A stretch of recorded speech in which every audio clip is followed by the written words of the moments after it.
আসসালামু আলাইকুম। দূরের কাছে যে যেখানে বসে এই মুহূর্তে ভিডিওটা দেখছেন তাদের সবাইকে মাহফুজা কিচেন ভিডিওতে ওয়েলকাম। আজ শীতের সবজি দিয়ে সকালের নাস্তার রুটি পরোটার ভাজি করব। আমি তো 2-3 রকমের সবজি নিয়েছি, যেমন ফুলকপি, নতুন আলু, কাঁচা টমেটো, সিম, পাকা টমেটো। শুধু আলু দিয়েই এভাবে ভাজি করবেন, অসম্ভব মজা হয়। বা সিম আলু দিয়ে বা শুধু ফুলকপি দিয়ে আমি আপনাদের সাথে একটা ভাজি করে শেয়ার করব। অসম্ভব মজা, একদম সিম্পল, কোনো মশলা ছাড়াই, সামান্য একটু তেল দিয়েই হয়। তো দেখতেই পাচ্ছেন আমার সবজিটা কত লোভনীয় হয়েছে, খেতেও খুব মজা। তো কথা না বাড়িয়ে চলুন একদম সাধারণ এই ভাজিটা আমি কিভাবে করি সেটাই আজকে আপনাদের সাথে শেয়ার করব। মূল ভিডিওতে চলে যাই।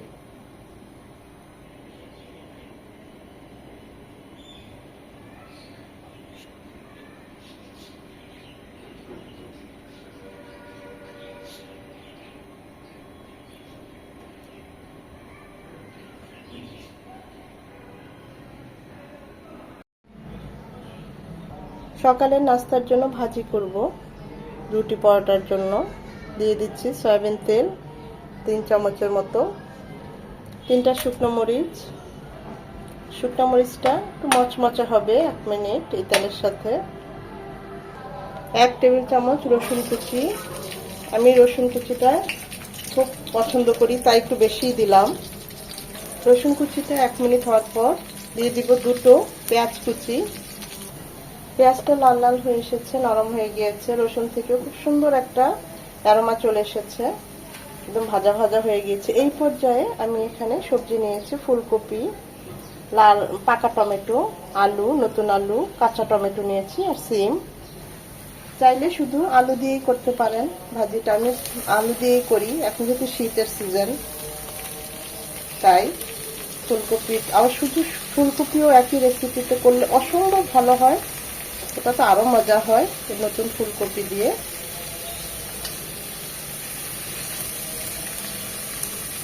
কাঁচা টমেটো ছিল, পাকা টমেটো ছিল, আমার কাছে কাঁচা টমেটো খুবই প্রিয়, ভালো লাগে তাই দিলাম।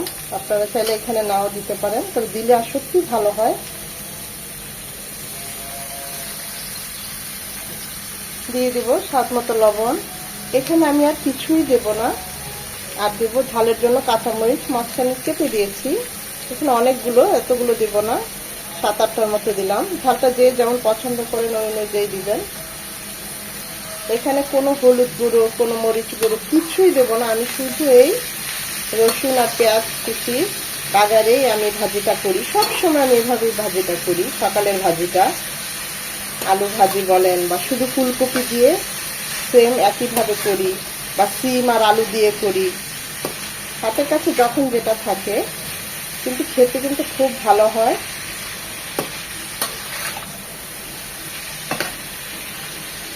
তো ভাজবো না, এখানে কোনো পানি যাবে না, কিছুই যাবে না, মিডিয়াম টু লো হিটে আস্তে আস্তে দেখবেন সবজি থেকে কিছুটা পানি ছাড়বে, এই পানিতেই আমাদের সবজিগুলো সেদ্ধ হয়ে যাবে।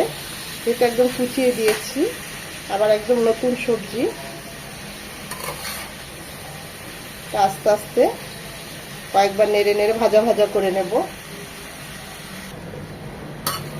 এরকম যখন কিছুটা নরম হয়ে আসবে তখন পাকা টমেটোটা দিব, চাইলে একসাথেও দিয়ে দিতে পারেন, হয়তো অনেকে মজা নেবেন যে ভাজিতে আবার পাকা টমেটো, তবে হ্যাঁ দিলে সত্যি খুব ভালো আসে, টেস্ট অসম্ভব ভালো হয়, কালারটাও সুন্দর আসে।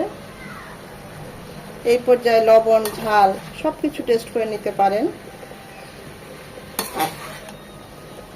আমি সবসময় এভাবেই ভাজিটা খাই, যখন হাতের কাছে যে সবজি, আমি শুধু পেঁয়াজ কুচি আর রসুন কুচি দিই আর কাঁচামরিচ।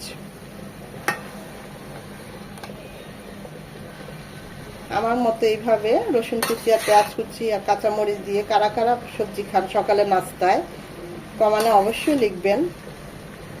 এটা একটু পরপর নেড়ে শুধু ভাজা ভাজা করবো, এখানে আর কোনো কাজ নেই।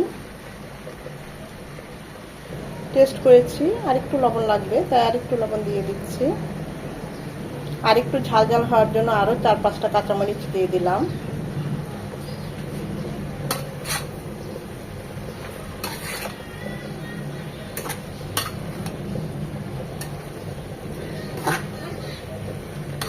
কোনো পানি ইউজ করা লাগবে না এখানে। এই যে এখানে সবজি থেকে যে পানিটা উঠেছে সেটা থেকে সবজিগুলো সেদ্ধ হয়ে যাবে, ভুলেও পানি দিবেন না।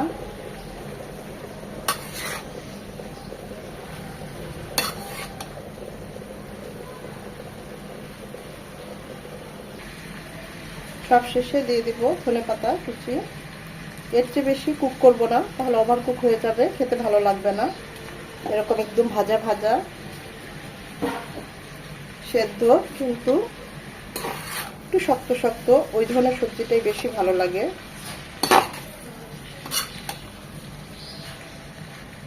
সবকিছু মিলিয়ে 1 মিনিট পর নামিয়ে নেব। অসম্ভব ভালো হয়েছে। আমি তো এভাবে সব সময় এইভাবেই করি, শুধু আলু দিয়ে বা শুধু ফুলকপি দিয়ে শীতকালে। এর সাথে তো টমেটো একটা দুটো থাকেই মাঝে মাঝে, আবার সিম দিয়ে।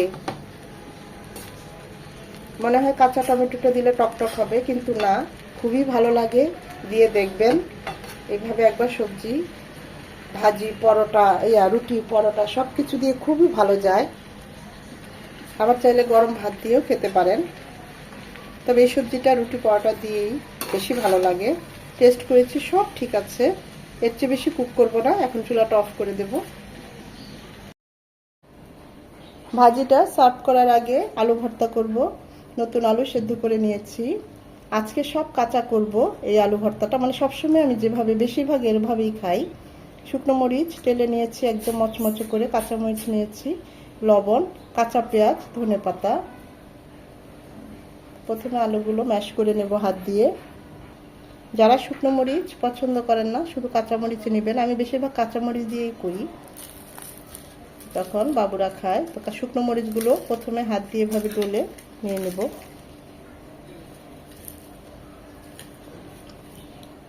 দিয়ে দিব সরষের তেল স্বাদ মতো।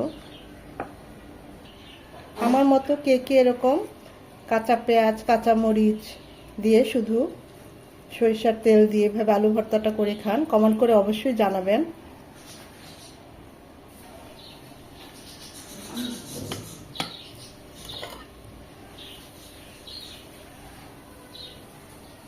তৈরি হয়ে গেল নতুন আলুর ভর্তা।